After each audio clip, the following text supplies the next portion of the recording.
அனைவருக்கும் வணக்கம். நான் உங்கள் கார்த்திக். ஓயாது உழைத்த கலைஞரின் வழியில் இன்று கலைஞரின் மகனாக, திமுக தலைவராக, தமிழ்நாடு முதல்வராக, மக்களுக்காக ஓயாது உழைத்து கொண்டிருக்கிறார் தமிழ்நாடு முதலமைச்சர் மு.க.ஸ்டாலின் அவர்கள்.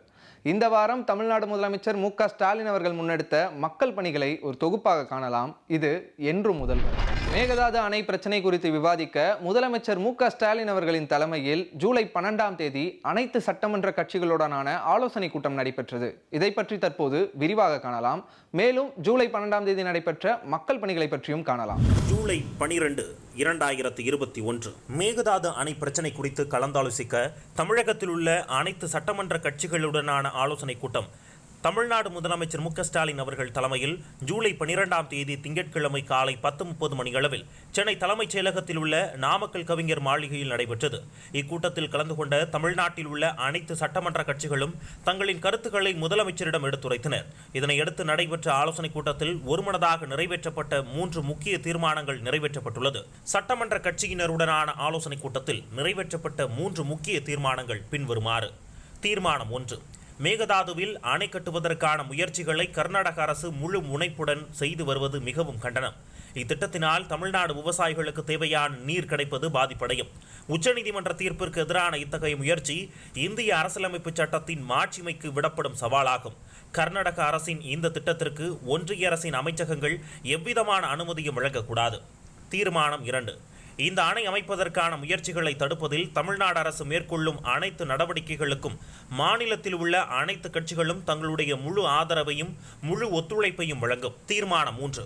தமிழ்நாட்டு மக்களின் ஒட்டுமொத்த எதிர்ப்பை முழுமையாக பிரதிபலிக்கும் வகையில் இக்கூட்டத்தின் தீர்மானங்களை ஒன்றிய அரசிடம் அனைத்து கட்சியினரும் நேரில் சென்று முதற்கட்டமாக வழங்குவது, அதன் பிறகு உச்சநீதிமன்றத்தில் நிலுவையில் இருக்கும் வழக்கு உள்ளிட்ட சட்டப்பூர்வ நடவடிக்கைகள் மற்றும் தேவைப்படும் அனைத்து நடவடிக்கைகளையும் மேற்கொள்வது என ஆகிய 3 தீர்மானங்கள் நிறைவேற்றப்பட்டது. அனைத்து கட்சி கூட்டத்தில் பேசிய முதலமைச்சர் மு.க.ஸ்டாலின், நாம் அனைவரும் வெவ்வேறு கட்சியை சேர்ந்தவர்களாக இருந்தாலும் காவிரி பிரச்சனையில் அனைவருக்கும் ஒன்றுபட்ட கருத்துதான் இருக்கும் என்பதில் எனக்கு மாற்று கருத்து இல்லை. தமிழ்நாட்டுக்கு காவிரி என்பது வாழ்வுரிமையாகும்.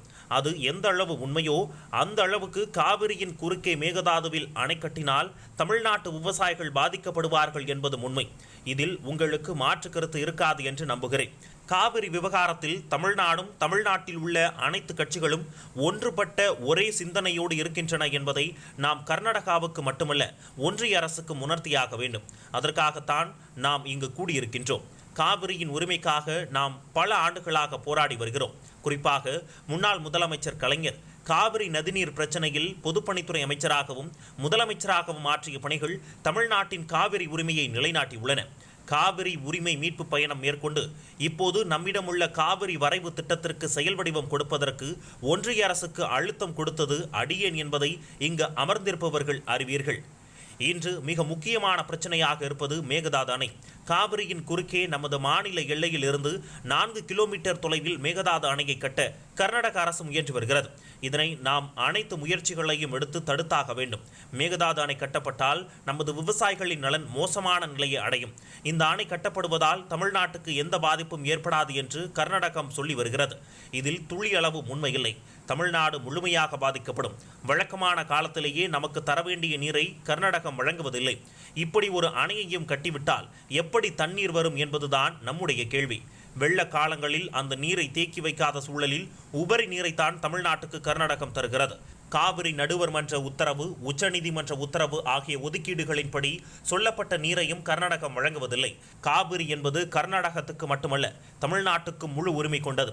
கர்நாடகாவை விட தமிழ்நாட்டில்தான் அதிகமான நீளத்துக்கு காவிரி பாய்கிறது. எனவே முழு உரிமை நமக்கு இருக்கிறது. இந்த உரிமையை சட்டப்பூர்வமாகவும் நாம் நிலைநாட்டியுள்ளோம். இந்த சூழலில் இந்த அணை கட்டும் முயற்சிகளை தடுப்பதற்கான நடவடிக்கைகளை நாம் அனைவரும் இணைந்து மேற்கொண்டு தீர்மானங்களை இக்கூட்டத்திலே ஒருமனதாக நிறைவேற்றிட வேண்டும். மேகதாது அணையை எந்த சூழலிலும் அனுமதிக்க மாட்டோம். அதில் தமிழ்நாடு அரசு உறுதியாக இருக்கிறது. அந்த உறுதிக்கு உங்கள் அனைவரது ஒத்துழைப்பும் நிச்சயம் இருக்கும் என்று நம்புகிறேன் என பேசினார். நெடுஞ்சாலை மற்றும் சிறு துறைமுகங்கள் துறை மூலம் மேற்கொள்ளப்படும் பல்வேறு திட்டப்பணிகள் முன்னேற்றம் குறித்தும் அடுத்த 10 ஆண்டுகளில் செயல்படுத்த உத்தேசிக்கப்பட்டுள்ள திட்டங்கள் குறித்தும் முதலமைச்சர் மு.க. ஸ்டாலின் தலைமையில் ஜூலை 12ஆம் தேதி தலைமைச் செயலகத்தில் ஆய்வுக் கூட்டம் நடைபெற்றது. இக்கூட்டத்தில் தமிழ்நாட்டில் உள்ள அனைத்து பகுதிகளிலும் சாலை போக்குவரத்து, மக்களின் பாதுகாப்பான பயணத்திற்கும் சரக்குகளை மாநிலத்தின் அனைத்து பகுதிகளுக்கும் எடுத்துச் செல்லும் வகையிலும் சாலை கட்டமைப்பை மேம்படுத்த வேண்டும் என்று முதலமைச்சர் அறிவுறுத்தினார். மேலும் நெடுஞ்சாலைத்துறையில் பன்னாட்டு நிதி உதவியுடன் செயல்படுத்தப்படும் திட்டப்பணிகள் குறித்தும் ஒன்றிய அரசின் நிதி மூலம் செயல்படுத்தப்படும் பணிகளான உயர்மட்ட சாலைகள் அமைத்தல், புறவழிச்சாலைகள் அமைத்தல், சாலைகளை அகலப்படுத்துதல் மற்றும் மேம்படுத்துதல் பணிகள் குறித்தும் முதலமைச்சர் ஆய்வு மேற்கொண்டார். ஜூலை 12ஆம் தேதி தலைமைச் செயலகத்தில் நாகூர் தர்கா, சின்ன ஆண்டவர் கந்தூரி மற்றும் பெரிய ஆண்டவர் கந்தூரி சந்தனக்கூடு திருவிழாவிற்கு 45 கிலோ சந்தனக்கட்டைகளை தமிழ்நாடு அரசு இலவசமாக வழங்குவதற்கான அரசாணையினை நாகூர் தர்கா நிர்வாகி திரு கே. அலாவுதீன் அவர்களிடம் தமிழ்நாடு முதலமைச்சர் மு.க. ஸ்டாலின் அவர்கள் வழங்கினார். எதிர்பாராத மழையின் காரணமாக நெல் மூட்டைகள் சேதமடைந்து விவசாயிகள் பாதிக்கப்பட்டிருப்பதற்கு நிரந்தர தீர்வு காணவும், நெல் கொள்முதல், பாதுகாப்பு மற்றும் சேமிப்புக்கு முன்னுரிமை வழங்கவும் மாண்புமிகு முதலமைச்சர் திரு மு.க. ஸ்டாலின் அவர்கள் ஜூலை 12ஆம் தேதி உத்தரவிட்டுள்ளார். இரட்டை வேட பாஜகவுக்கும் பாதம் தாங்கும் அதிமுகவிற்கும் சென்னை உயர்நீதிமன்றம் அளித்துள்ள தீர்ப்பு நெத்தியடியாக அமைந்துள்ளது என தமிழ்நாடு முதலமைச்சர் மு.க. ஸ்டாலின் அவர்கள் தெரிவித்துள்ளார். இதை பற்றியும் ஜூலை 13ஆம் தேதி நடைபெற்ற மக்கள் பணிகளை பற்றியும் தற்போது காணலாம். ஜூலை 13, 2021 மருத்துவ கல்வி பயில நினைக்கும் தமிழ்நாட்டில் உள்ள மாணவர்களின் கனவை சிதைக்கும் நீட் தேர்வினை அது முன்மொழியப்பட்ட காலம் முதலே அரசியல் ரீதியாக அதனை எதிர்த்து வருகிறோம். கழக ஆட்சி அமைந்ததும் நீட் தேர்வு தொடர்பான பாதிப்புகளை விசாரிப்பதற்காக ஓய்வு பெற்ற நீதியரசர் A.K. ராஜன் தலைமையில் குழு அமைக்கப்பட்டது. இரட்டை வேடம் போடும் பாஜகவின் பொறுப்பாளர் நீதிமன்றத்தில் இக்குழுவை எதிர்த்து மனு தாக்கல் செய்திருந்தார். அடிமை சேவகம் செய்யும் அதிமுகவின் இணை ஒருங்கிணைப்பாளர் பழனிசாமி இந்த குழுவையே நாடகம் என்று சொன்னார். அதிமுகவின் அடிமை சேவகம், பாஜகவின் இரட்டை வேடம் ஆகிய இரண்டுக்கும் சேர்த்து தனது தீர்ப்பின் மூலம் நெத்தியடி கொடுத்துள்ளது சென்னை உயர்நீதிமன்றம். பாஜகவின் மனுவை சென்னை உயர்நீதிமன்றத்தின் தலைமை அமர்வு தள்ளுபடி செய்துள்ளது. நீட் தேர்வுக்கு எதிரான நமது போராட்டத்தில் இது மிகவும் முக்கியத்துவம் வாய்ந்த தீர்ப்பாகும். தமிழ்நாடு அரசு எடுத்து வரும் அனைத்து முயற்சிகளுக்கும் இது தொடக்க புள்ளியாகும். சட்ட நடவடிக்கைகள் ஆகியவை அடுத்தடுத்த காலங்களில் வரிசையாக நடக்க இருக்கின்றன. இந்த ஆண்டுக்கான தேர்வை மாணவர்கள் எதிர்கொள்ளும் நெருக்கடி மிகு சூழல் உண்மையில் வருந்தத்தக்கது. இறுதியில் நீட் பாதிப்புகளுக்கு முற்றுப்புள்ளி வைத்தோம் என்ற நிலையை நிச்சயம் உருவாக்குவோம் என தமிழ்நாடு முதலமைச்சர் தெரிவித்துள்ளார். நாட்டை காக்கும் அரும்பணியில் வீர மரணமடைந்த தமிழ்நாட்டைச் சேர்ந்த 4 இராணுவ வீரர்களின் வாரிசுகளுக்கு தலா ரூபாய் 20 லட்சம் வழங்கினார் தமிழ்நாடு முதலமைச்சர் மு.க. ஸ்டாலின் அவர்கள். நம்மையும் இம்மண்ணையும் காத்திட தம் இன்னுயிரையும் இந்த வீரர்களின் தியாகம் வணக்கத்திற்குரியது.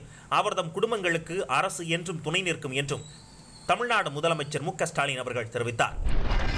தமிழ்நாட்டிற்கான கொரோனா தடுப்பூசி ஒதுக்கீடு போதுமானதாக இல்லாததால் மாநிலம் முழுவதும் நாளுக்கு நாள் அதிகரித்து வரும் தடுப்பூசிக்கான தேவையை பூர்த்தி செய்வது மிகவும் கடினமாக உள்ளது என குறிப்பிட்டு தடுப்பூசி ஒதுக்கீட்டில் உள்ள ஏற்றத்தாழ்வுகளை சரி செய்யவும், தமிழ்நாட்டிற்கு மக்கள் தொகை அடிப்படையில் சரியான அளவில் தடுப்பூசிகள் கிடைத்திடவும் 1 கோடி தடுப்பூசிகளை சிறப்பு ஒதுக்கீடாக அளித்திட கோரி பிரதமர் நரேந்திர மோடி அவர்களுக்கு முதல்வர் மு.க. ஸ்டாலின் அவர்கள் ஜூலை 13ஆம் தேதி கடிதம் எழுதியுள்ளார். மேலும் குஜராத், கர்நாடகா, ராஜஸ்தான் மாநிலங்களுக்கு முறையே 1000 பேருக்கு 533, 493, 446 கொரோனா தடுப்பூசிகள் என்ற நிலையில் தமிழ்நாட்டில் 302 பேருக்கு தான் ஒதுக்கீடு செய்யப்பட்டுள்ளது. மாண்புமிகு பிரதமர் அவர்கள் உடனடியாக தலையிட்டு மற்ற மாநிலங்களுக்கு இணையாக 1 கோடி தடுப்பூசிகளை தமிழ்நாட்டிற்கு அளித்திட வேண்டும் என்று தமிழ்நாடு முதலமைச்சர் மு.க. ஸ்டாலின் அவர்கள் கடிதம் மூலம் வலியுறுத்தியுள்ளார். மாண்புமிகு தமிழ்நாடு முதலமைச்சர் திரு மு.க. ஸ்டாலின் அவர்கள் தலைமையில் ஜூலை 13ஆம் தேதி தலைமைச் செயலகத்தில் கால்நடை பராமரிப்பு, பால்வளம், மீன்வளம், மீனவர் நலத்துறையின் செயல்பாடுகள் குறித்த ஆய்வுக் கூட்டம் நடைபெற்றது. முதலமைச்சர் மு.க. ஸ்டாலின் தலைமையில் ஜூலை 13ஆம் தேதி தலைமைச் செயலகத்தில் கைத்தறி, கைத்திறன், துணிநூல் மற்றும் கதர் துறையின் ஆய்வுக் கூட்டம் நடைபெற்றது. இக்கூட்டத்தில் துறையால் செயல்படுத்தப்பட்டு வரும் முன்னோடி திட்டங்களான வேட்டி சேலை வழங்கும் திட்டம் மற்றும் பள்ளி மாணாக்கர்களுக்கு சீருடை வழங்கும் திட்டம் குறித்தும், நெசவாளர்களின் வாழ்க்கை தரத்தினை மேம்படுத்திடும் வகையில் அவர்களுக்கு தொடர் வேலைவாய்ப்பு அளிப்பது குறித்தும், அரசின் நலத்திட்டங்கள் மற்றும் வளர்ச்சி திட்டங்கள் அனைத்தும் நெசவாளர்களுக்கு சென்றடைய உரிய அறிவுரைகளையும் தமிழ்நாடு முதலமைச்சர் மு.க. ஸ்டாலின் வழங்கினார். மேலும் கோஆப்டெக்ஸ் நிறுவனத்தின் புதிய அணுகுமுறையாக பாரம்பரியத்தை இளைய தலைமுறைக்கு கொண்டு சேர்ப்பது, அனைத்து வயதினருக்கும் ஏற்ற கைத்தறி ஆடைகளை வடிவமைப்பது, ஒருங்கிணைந்த விற்பனை வளாகங்களை உருவாக்குவது, கைத்தறியை உயர் வருவாய் பிரிவினரிடம் கொண்டு செல்வதன் மூலம் நெசவாளர்களின் வருமானத்தை உயர்த்துவது, அரசு ஊழியர்கள் வாரம் 2 நாட்கள் கைத்தறி ஆடைகளை உடுத்த அறிவுறுத்துவது, தமிழ்நாட்டின் நெசவிற்கு ஒரு வணிக பெயரை உருவாக்குவது போன்ற அணுகுமுறைகளை நடைமுறைப்படுத்த முதலமைச்சர் அறிவுரை வழங்கினார். பாரம்பரியம் மாறாமல் கதர் பட்டு உற்பத்தியில் புதுமையான வடிவமைப்புகளை அறிமுகப்படுத்த ஏதுவாக பட்டு நெசவாளர்களுக்கு திறன் மேம்பாட்டு பயிற்சி அளிக்கவும், மேலுறை பெட்டிகளில் வடிவமைப்பு மற்றும் பல வண்ண கலவைகளில் புதுமைகளை புகுத்தி சோப்பு, தேன் மற்றும் இதர பொருட்களை மக்களை கவரும் வகையில் மாற்றம் செய்திட நடவடிக்கைகள் மேற்கொள்ள அறிவுறுத்தினார்.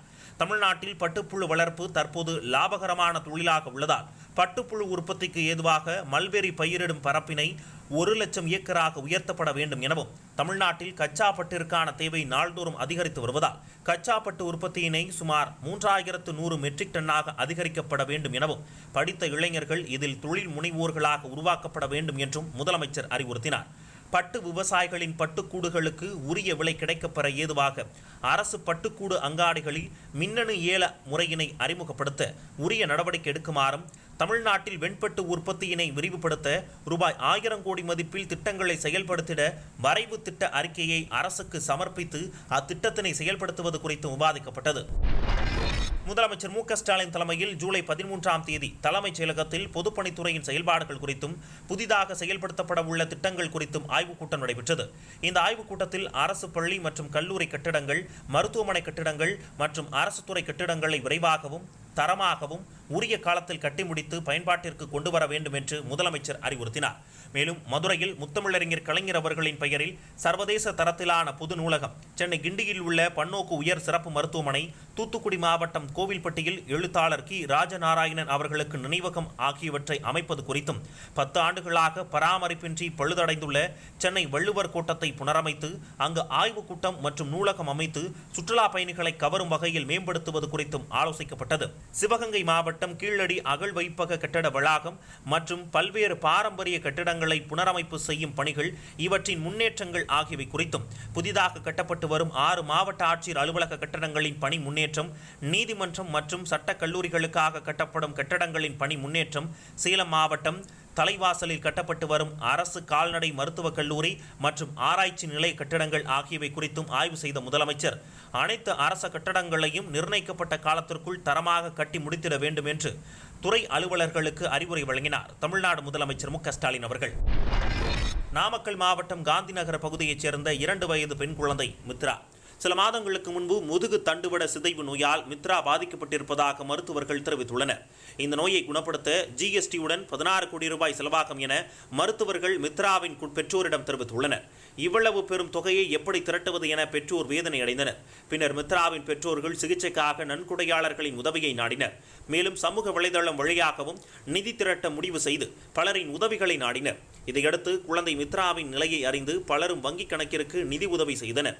இப்படி பலரின் உதவியால் 16 கோடி ரூபாயை திரட்டிவிட்டனர். ஆனால் வெளிநாட்டிலிருந்து மருந்து வரவைப்பதால் இதற்கான இறக்குமதி வரியாக ஜிஎஸ்டி 6 கோடி ரூபாய் கூடுதலாக தேவைப்படுகிறது. இதையடுத்து ஜிஎஸ்டி வரியிலிருந்து விலக்கு அளிக்க வேண்டும் என கோரி குழந்தை மித்ராவின் பெற்றோர் பிரதமர் நரேந்திர மோடி மற்றும் ஒன்றிய நிதியமைச்சர் நிர்மலா சீதாராமனுக்கு கடிதம் அனுப்பியுள்ளனர். இந்த செய்தியை அறிந்த தமிழ்நாடு முதலமைச்சர் மு.க.ஸ்டாலின் அவர்கள் ஒன்றிய நிதியமைச்சர் நிர்மலா சீதாராமனுக்கு ஜூலை 13ஆம் தேதி கடிதம் எழுதியிருந்தார். ஸ்பைனல் மஸ்குலர் அட்ரோஃபி என்ற அரிய வகை நோயால் பாதிக்கப்பட்டுள்ள குழந்தை மித்ராவுக்கு அதற்கான மருந்துகள் மீது விதிக்கப்பட்டுள்ள வரி விலை காரணமாக சிகிச்சையில் ஏற்பட்டுள்ள இடர்களை அறிந்து மிகவும் வேதனையுற்றேன் என்று தெரிவித்துள்ளார். மேலும் சிகிச்சைக்கு ரூபாய் 16 கோடி தேவைப்படும். இந்நோயால் தமிழ்நாட்டில் ஆண்டுக்கு 90 முதல் 100 குழந்தைகள் பாதிக்கப்படுகின்றனர். குழந்தைகள் இப்படி அல்லற்படக்கூடாது. மருந்துகளுக்கு வரி விலக்கு அளிக்க கொள்கை முடிவு எடுக்க வேண்டும் என ஒன்றிய நிதியமைச்சருக்கான கடிதத்தில் வலியுறுத்தியிருந்தார். ஜூலை 14ஆம் தேதி நீட் தேர்வு தாக்கம் குறித்த ஆய்வறிக்கையை முதலமைச்சரிடம் நீதியரசர் ஏ.கே. ராஜன் குழுவினர் வழங்கினர்.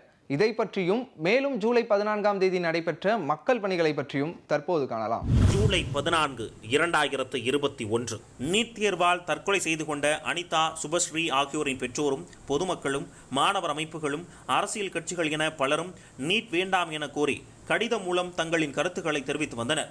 கடந்த ஒரு மாதமாக நீதியரசர் ராஜன் தலைமையிலான குழுவினர் பல்வேறு தரப்பினர்களின் கருத்துக்களை பெற்றுள்ளனர். கிட்டத்தட்ட 86,342 பேர் நீட் தேர்வு குறித்து கருத்து தெரிவித்துள்ளனர். இந்த கருத்துக்களை தொகுத்த இக்குழு அறிக்கை ஒன்றை தயாரித்துள்ளது. இதையடுத்து நீதியரசர் A.K. ராஜன் குழுவினர் சென்னை தலைமைச் செயலகத்தில் இன்று முதலமைச்சர் மு.க.ஸ்டாலினிடம் நீட் தேர்வின் தாக்கம் குறித்தான அறிக்கையை சமர்ப்பித்தனர். பின்னர் செய்தியாளர்களை சந்தித்த நீதியரசர் A.K. ராஜன் நீட் தேர்வு தாக்கம் குறித்து 165 பக்க அறிக்கையை முதலமைச்சர் மு.க.ஸ்டாலினிடம் சமர்ப்பித்துள்ளோம். 86,000 பேரிடமிருந்து கருத்துக்கள் வந்துள்ளது. இதில் நீட் வேண்டாம் என்பதே பெரும்பான்மையினரின் கருத்தாக உள்ளது. நீட் தேர்வு மாணவர்களை எப்படி பாதிக்கிறது என அறிக்கையில் தெரிவிக்கப்பட்டுள்ளது. இதுகுறித்து தமிழ்நாடு அரசு அடுத்த கட்ட நடவடிக்கைகளை மேற்கொள்ளும் என தெரிவித்துள்ளார். ஜூலை 14ஆம் தேதி தலைமைச் செயலகத்தில் மாண்புமிகு முதலமைச்சர் திரு மு.க.ஸ்டாலின் அவர்கள் தலைமையில் அரசு உயர் அதிகாரிகளுடன் சிறப்பு முயற்சிகள் துறையின் செயல்பாடுகள் குறித்து ஆய்வுக் கூட்டம் நடைபெற்றது. திருவள்ளூர் மாவட்டம் கும்மிடிப்பூண்டி வட்டம் கரும்புக்குப்பம் கிராமத்தில் அமைந்துள்ள ஸ்ரீ அங்காளம்மன் கோவில் குளத்தில் மூழ்கி உயிரிழந்த 5 நபர்களின் குடும்பத்தினருக்கு தலா 5 லட்சம் நிவாரண நிதி வழங்க மாண்புமிகு தமிழ்நாடு முதலமைச்சர் திரு மு.க.ஸ்டாலின் அவர்கள் ஜூலை 14ஆம் தேதி உத்தரவிட்டார். ஜூலை 15ஆம் தேதி தியாக வாழ்விற்கு சொந்தக்காரரான சங்கர ஐயா அவர்களின் 100வது பிறந்த நாளில் அவரை நேரில் சந்தித்து வாழ்த்துக்களை தெரிவித்தார் தமிழ்நாடு முதலமைச்சர் மு.க.ஸ்டாலின் அவர்கள். இதை பற்றியும் மேலும் ஜூலை 15ஆம் தேதி நடைபெற்ற மக்கள் பணிகளை பற்றியும் தற்போது காணலாம். ஜூலை 15, 2021 பொது உடைமை இயக்கத்தின் மூத்த தோழரும் தமிழ்நாட்டு அரசியலில் மூத்த தலைவரும் மார்க்சிஸ்ட் கம்யூனிஸ்ட் கட்சியின் தொடக்க கால உறுப்பினருமான மதிப்பிற்குரிய என் சங்கரையா அவர்கள் 100வது அகவை காணும் சிறப்புமிக்க நாள் ஜூலை 15. தமிழ்நாட்டு அரசியல் தலைவர்களில் 100 வயதை தொட்டு பொது வாழ்வில் உள்ள அனைவருக்கும் வழிகாட்டும் தியாக வாழ்வுக்கு சொந்தக்காரராக திகழ்கிறார் சங்கரையா அவர்கள். சுதந்திர போராட்ட வீரராக, இந்திய ஆதிக்க எதிர்ப்பு போராட்ட களம் கண்டவராக, மாணவர்கள் அமைப்பை கட்டமைத்தவராக, பொதுவுடைமை இயக்கத்தின் போராளியாக, ஜனசக்தி தீக்கதிர் ஏடுகளில் பொறுப்பு வகித்த பத்திரிகையாளராக, மக்கள் உரிமைக்காக சங்கநாதம் எழுப்பிய சட்டமன்ற உறுப்பினராக, மார்க்சிஸ்ட் கம்யூனிஸ்ட் கட்சியின் மாநில குழு செயலாளராக சங்கரையா அவர்களின் பொது வாழ்க்கை பல்வேறு பரிணாமங்களை கொண்டது. 8 ஆண்டுகள் சிறைவாசம், 3 ஆண்டுகள் தலைமறைவு வாழ்க்கை என இன்னல்களை இன்முகத்துடன் எதிர்கொண்டு தியாகத்தின் அடையாளமாக விளங்கும் பொது உடைமை இயக்க தலைவர் சங்கரையா அவர்கள் திராவிட இயக்கத்துடன் மக்கள் நலன் சார்ந்து இணைந்து நின்றவர். தேர்தல் அரசியலில் திராவிட முன்னேற்றக் கழகத்துடன் உடன்பட்டும் முரண்பட்டும் இருந்தாலும் முத்தமிழறிஞர் கலைஞர் அவர்களின் பெருமதிப்பிற்குரிய தலைவராவார். சாதிய ஒடுக்குமுறை எதிர்ப்பு, தீண்டாமை ஒழிப்பு, மத நல்லிணக்க முனைப்பு இவற்றுக்காக தலைவர் கலைஞர் அவர்களின் தலைமையிலான அரசு மேற்கொண்ட முயற்சிகளுக்கு உற்ற துணையாக அவர் நின்றதை மறக்க முடியாது. பொது உடைமை இயக்க கொள்கைகளில் உறுதிமிக்க சங்கரையா அவர்கள் ஒட்டுமொத்த தமிழ்நாட்டுக்கும் சொத்தாக திகழ்கிறார்.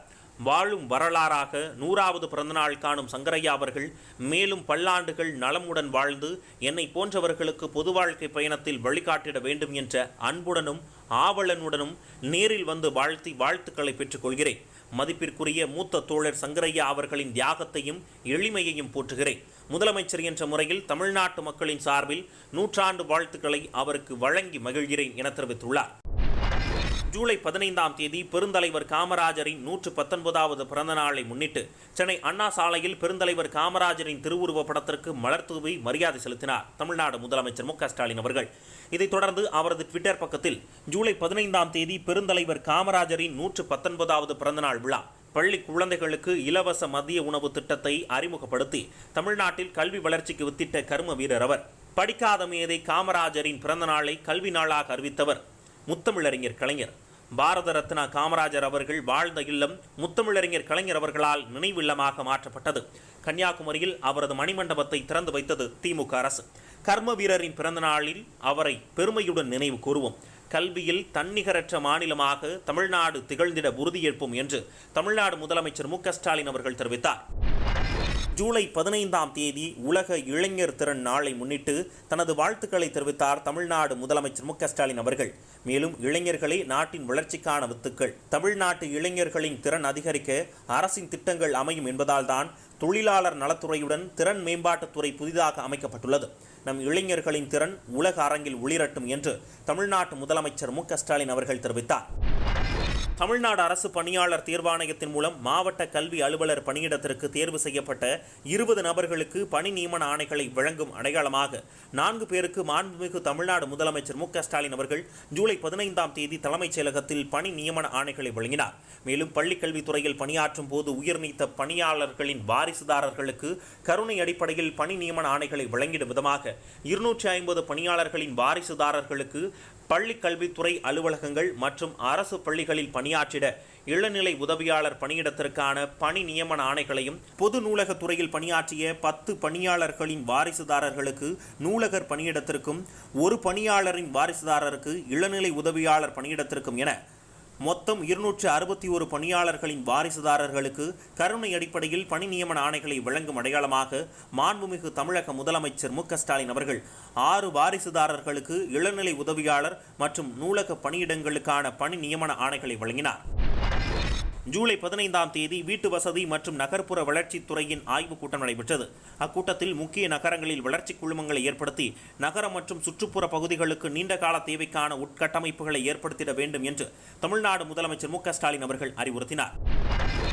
வணிகர் நல வாரியத்தில் உறுப்பினராக சேர 3 மாதங்களுக்கு கட்டண விலக்கு அளிக்கப்படுவதாக முதலமைச்சர் மு.க.ஸ்டாலின் ஜூலை 15ஆம் தேதி உத்தரவிட்டுள்ளார். அதனை பற்றி தற்போது விரிவாக காணலாம். வணிகர்களின் நலனுக்காக நாட்டிலேயே முதலாக தமிழ்நாடு வணிகர் நல வாரியம் 1989 தோற்றுவிக்கப்பட்டது. வணிகர் நல வாரிய உறுப்பினர்களின் நலனை கருத்தில் கொண்டு குடும்ப நல உதவி, மருத்துவம், கல்வி உதவி, விளையாட்டுப் போட்டி, தீ விபத்து பாதிப்பு, நலிவுற்ற வணிகர்களுக்கு நிதி உதவி, சிறப்பான மாணவர்களுக்கு ஊக்கத்தொகை என 7 வகையான நலத்திட்டங்கள் வழங்கப்பட்டு வருகின்றன. இதன் மூலம் கடந்த மே 31ஆம் தேதி வரை 8873 உறுப்பினர்களுக்கு ரூபாய் 3,05,73,000 வழங்கப்பட்டுள்ளது. வணிக வரித்துறை அமைச்சரால் கடந்த ஜூன் 16இல் வணிகர் நல வாரியத்தில் உறுப்பினராக சேர இணையவழி சேவை தொடங்கி வைக்கப்பட்டுள்ளது. வணிகர்கள் www.tn.gov.in/tntwp/tamil என்ற இணைய சேவையை பயன்படுத்தி பதிவு செய்யலாம். இணையதள வழியில் பதிவு செய்ய சிரமம் ஏற்பட்டால் அருகில் உள்ள வணிக வரி விதிப்பு அலுவலகத்தை அணுகி தங்கள் பதிவை மேற்கொள்ளலாம். இதற்காக வரி விதிப்பு அலுவலகத்தில் இணையம் சார்ந்த சேவை வசதி செய்யப்பட்டுள்ளது. இணையம் சார்ந்த சேவையை பயன்படுத்த சிரமம் இருந்தால் வரி விதிப்பு அலுவலகங்களில் உறுப்பினர் சேர்க்கைக்கான விண்ணப்ப படிவம் பெற்று பூர்த்தி செய்து உரிய இணைப்புகளுடன் நேரடியாகவும் சமர்ப்பிக்கலாம்.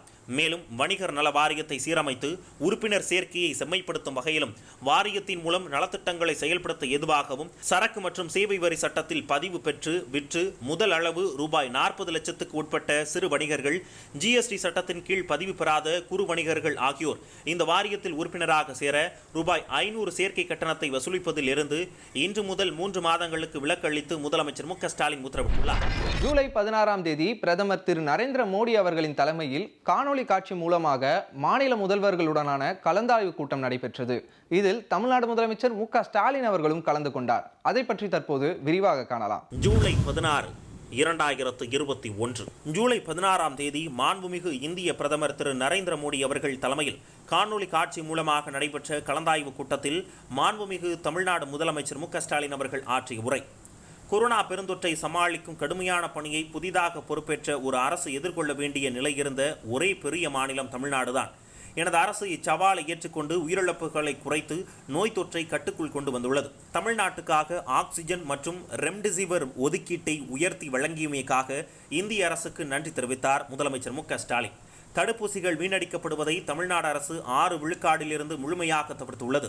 மேலும் தடுப்பூசி பற்றிய விழிப்புணர்வையும் பெரிய அளவில் வெற்றிகரமாக ஏற்படுத்தியுள்ளது என முதலமைச்சர் மு.க.ஸ்டாலின் அவர்கள் கூறினார்.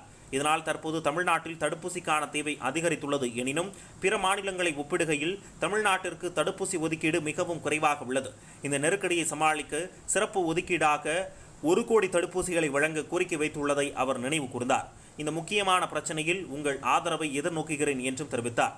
2 கோடி குடும்பங்களுக்கு 2 தவணைகளில் ரூபாய் 4000 கொரோனா நிவாரணத் தொகையாக கொடுத்துள்ளோம். மேலும் 14 மளிகைப் பொருட்கள் அடங்கிய தொகுப்பையும் வழங்கியுள்ளோம். ஒன்றிய அரசு முன்னுரிமை அட்டைதாரர்களுக்கு வழங்கும் கூடுதல் அரிசியை அனைத்து அட்டைதாரர்களுக்கும் தமிழ்நாடு அரசு விரிவுபடுத்தியுள்ளது. இதேபோன்று தகுதியுடைய அட்டைதாரர்களுக்கும் இத்திட்டத்தை ஒன்றிய அரசு விரிவுபடுத்த வேண்டும் என்று முதலமைச்சர் மு.க.ஸ்டாலின் கேட்டுக்கொண்டார். தற்போது நிலவும் சூழலை கருத்தில் கொண்டு கொரோனா தொடர்பான அனைத்து பொருட்களுக்கும் சரக்கு மற்றும் சேவை வரியிலிருந்து விலக்கு அளிக்க வேண்டும் என்று ஒன்றிய அரசை நான் ஏற்கனவே கேட்டுக்கொண்டுள்ளேன். அதனை பரிசீலிக்க வேண்டும் என்றும் முதலமைச்சர் கேட்டுக்கொண்டார். 3ஆம் அலை வரும் என கூறப்படுகின்ற நிலையில் அதனை சமாளிப்பதற்கான அனைத்து முன்னேற்பாடுகள் மேற்கொள்ளப்படுகிறது என்றும் தெரிவித்தார். மேலும் கொரோனா 3ஆம் அலையை எதிர்கொள்வதற்கு ஏதுவாக மாநிலங்களுக்கு பல உதவிகளை ஒன்றிய அரசு வழங்கிட வேண்டும் என்றும் முதலமைச்சர் கேட்டுக்கொண்டார். பள்ளி கல்லூரிகள் மூடப்பட்டிருக்கும் இந்த சூழலில் நீட் போன்ற தேசிய அளவிலான தேர்வுகளை நடத்துவது தொற்று பரவலுக்கு வழிவகுத்து விடலாம். எனவே பிரதமர் இம்முடிவை மறுபரிசீலனை செய்ய வேண்டும் என முதலமைச்சர் மு.க.ஸ்டாலின் வலியுறுத்தினார். இப்பெருந்தொற்றை கையாள்வதற்குரிய அனைத்து நடவடிக்கைகளையும் தமிழ்நாடு அரசு மேற்கொள்ளும் என முதலமைச்சர் மு க ஸ்டாலின் அவர்கள் உறுதியளித்தார். கொரோனாவிலிருந்து மீள உங்களோடும் அனைத்து மாநிலங்களோடும் துணை நிற்போம் என்றும் முதலமைச்சர் மு க ஸ்டாலின் அவர்கள் தெரிவித்தார். மாண்புமிகு முதலமைச்சர் திரு மு க ஸ்டாலின் அவர்கள் ஒலிம்பிக் போட்டியில் பங்கேற்க இருக்கும் தமிழ்நாட்டைச் சேர்ந்த விளையாட்டு வீரர்களுடன் ஜூலை 16ஆம் தேதி மாலை இணைய வழியில் கலந்துரையாற்றினார். வீரர்கள் வீராங்கனைகளுடன் உரையாற்றிய முதலமைச்சர் வெற்றி நமதாகட்டும் என்று வீரர்கள் வெற்றி வாகை சூடி பதக்கங்களுடன் தாயகம் திரும்ப வாழ்த்தினார். மேலும் தேவைப்படும் அனைத்து உதவிகளுக்கும் உத்தரவாதம் அளித்தார் தமிழ்நாடு முதலமைச்சர் மு க ஸ்டாலின். மாண்புமிகு தமிழ்நாடு முதலமைச்சர் திரு மு க ஸ்டாலின் அவர்கள் தலைமையில் ஜூலை 16ஆம் தேதி தலைமைச் செயலகத்தில் கொரோனா தடுப்பு நடவடிக்கை மற்றும் ஊரடங்கு குறித்து மருத்துவ மற்றும் மக்கள் நல்வாழ்வுத்துறை அமைச்சர் திரு மா சுப்பிரமணியன் அவர்கள் மற்றும் அரசு உயர் அதிகாரிகளுடன் ஆய்வுக் கூட்டம் நடைபெற்றது. ராய்ட்டர்ஸ் புகைப்பட பத்திரிகையாளரான தானிஷ் சித்திக் கந்தகாரில் நடந்து வரும் மோதலை படம் பிடிக்க சென்றபோது கொல்லப்பட்ட சம்பவம் ஒட்டுமொத்த ஊடகத்துறையினரிடையே அதிர்ச்சியை ஏற்படுத்தியுள்ளது. இந்நிலையில் இவரது மரணத்திற்கு தமிழ்நாடு முதல்வர் மு க ஸ்டாலின் இரங்கல் தெரிவித்துள்ளார். இது தொடர்பாக செய்திக்குறிப்பில் பெருந்தொற்றுகள், கலவர படுகொலைகள், மானிட துயரங்களின் அழிவுகள் போன்றவற்றை தனது கேமரா லென்ஸின் வழியாக நமக்கு கடத்திய புகைப்பட கலைஞரான தானிஷ் சித்திக்கின் அகால மறைவை அறிந்து மனவேதனை அடைந்தேன். வன்முறையும் தீவிரவாதத்தையும் எந்த வடிவில் இருந்தாலும் ஒழிக்க வேண்டிய செய்தியை அவரது மறைவு நமக்கு வலியுறுத்துகிறது என தமிழ்நாடு முதலமைச்சர் மு க ஸ்டாலின் தெரிவித்தார். உங்கள் தொகுதியில் முதலமைச்சர் திட்டத்தின் கீழ் மாண்புமிகு முதலமைச்சர் அவர்களால் பெறப்பட்ட மனுக்கள் உரிய துறைகளுக்கு நடவடிக்கைக்காக அனுப்பப்பட்டு தீர்வு காணப்பட்டு வருகின்றன. அவ்வாறு தீர்வு காணப்பட்ட மனுக்களில் தேர்வு செய்யப்பட்ட பயனாளிகளுக்கு மாண்புமிகு முதலமைச்சர் அவர்களால் இதுவரை 4 முறை நலத்திட்ட உதவிகளுக்கான ஆணைகள் வழங்கப்பட்டுள்ளன. இதுவரை 3,11,486 மக்களுக்கான கோரிக்கைகளுக்கு நடவடிக்கை எடுக்கப்பட்டு அவற்றில் 1,76,268 கோரிக்கைகள் ஏற்கப்பட்டுள்ளன. மாற்றுத்திறனாளிகள் நலத்துறையின் கீழ் பெறப்பட்ட 2,100 மனுக்களில் 986 மனுக்கள் ஏற்கப்பட்டு உள்ளன. அவற்றில் 2 மாற்றுத்திறனாளி பயனாளிகள் ஜூலை 16ஆம் தேதி மாண்புமிகு முதலமைச்சர் அவர்களிடமிருந்து நேரில் நலத்திட்ட உதவியினை பெற்றார்கள். உங்கள் தொகுதியில் முதலமைச்சர் துறை தொடங்கப்பட்ட கடந்த 70 நாட்களில் இதுவரை 1.76 லட்சம் மனுக்களின் கோரிக்கைகள் ஏற்கப்பட்டுள்ளன. இந்த எண்ணிக்கை கடந்த 10 ஆண்டுகளில் முதலமைச்சரின் தனிப்பிரிவில் பெறப்பட்ட தீர்வு காணப்பட்ட மனுக்களின் ஆண்டு சராசரி எண்ணிக்கையான 1,10,000 விட கூடுதலாகும். மீதமுள்ள மனுக்களுக்கும் அடுத்த 30 நாட்களில் தீர்வு காண இத்துறை முனைப்புடன் செயல்பட மாண்புமிகு முதலமைச்சர் அவர்கள் கேட்டுக்கொண்டார். உங்கள் தொகுதியில் முதலமைச்சர் திட்டத்தில் வேலை இல்லாதவர்கள் வேலைவாய்ப்பு பெற்றுள்ளனர். மேலும் பலர் போட்டித் தேர்வு எழுத பயிற்சி வகுப்புகளில் ஆன்லைன் பயிற்சி பெற்று வருகின்றனர். மக்கள் வாக்களித்து தேர்வு செய்யும் சிறந்த முதலமைச்சருக்கான ஆர்மாக்ஸ் மீடியா அமைப்பின் வாக்கெடுப்பு நிகழ்ச்சியில் இந்தியாவின் சிறந்த முதலமைச்சராக தமிழ்நாடு முதலமைச்சர் மு க ஸ்டாலின் அவர்கள் 68% வாக்குகள் பெற்று முதலாம் இடத்தில் தேர்வு செய்யப்பட்டுள்ளார்.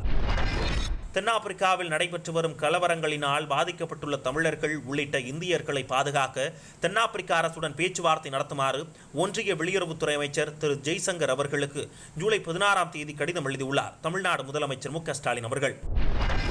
ஜூலை 16ஆம் தேதி தமிழ்நாட்டில் தளர்வுகளுடன் கூடிய கட்டுப்பாடுகள் ஜூலை 31 வரை நீட்டிக்கப்படுகிறது என முதலமைச்சர் மு க ஸ்டாலின் அவர்கள் அறிவித்துள்ளார். ஜூலை 17ஆம் தேதி உள்துறையின் செயல்பாடுகள் குறித்த ஆய்வுக் கூட்டம் நடைபெற்றது. இந்த ஆய்வுக் கூட்டத்தில் பெண்களுக்கு பொது இடங்களில் பாதுகாப்பான சூழ்நிலையை உருவாக்குவதை தலையாய கடமையாக கொண்டு செயல்பட வேண்டும் என தமிழ்நாடு முதலமைச்சர் மு க ஸ்டாலின் அவர்கள் அறிவுறுத்தினார். தமிழ்நாடு முதலமைச்சர் மு க ஸ்டாலின் அவர்கள் குடியரசுத் தலைவரை சந்திக்க ஜூலை 18ஆம் தேதி டெல்லி பயணம் மேற்கொண்டுள்ளார். மேலும் ஜூலை 19ஆம் தேதி குடியரசுத் தலைவரை நேரில் சந்தித்து தமிழ்நாட்டின் முக்கிய பிரச்சனைகளை குறித்து வலியுறுத்த உள்ளார். ஜூலை 18, 2021 சமூக போராளி ஸ்டெயின்சாமியின் நினைவேந்தல் நிகழ்ச்சி ஜூலை 18ஆம் தேதி சென்னை லயோலா கல்லூரியில் நடைபெற்றது. இந்நிகழ்ச்சியில் தமிழ்நாடு முதலமைச்சர் மு க ஸ்டாலின் அவர்கள் கலந்து கொண்டு ஸ்டெயின்சாமி அவர்களின் திருவுருவ படத்திற்கு மரியாதை செலுத்தினார். தமிழ்நாடு முதலமைச்சர் மு க ஸ்டாலின் அவர்கள் முன்னெடுக்கும் மக்கள் பணிகளை பற்றி அடுத்த வாரமும் என்று முதல்வர் நிகழ்ச்சியில் காணலாம். மீண்டும் சந்திப்போம். நன்றி, வணக்கம்.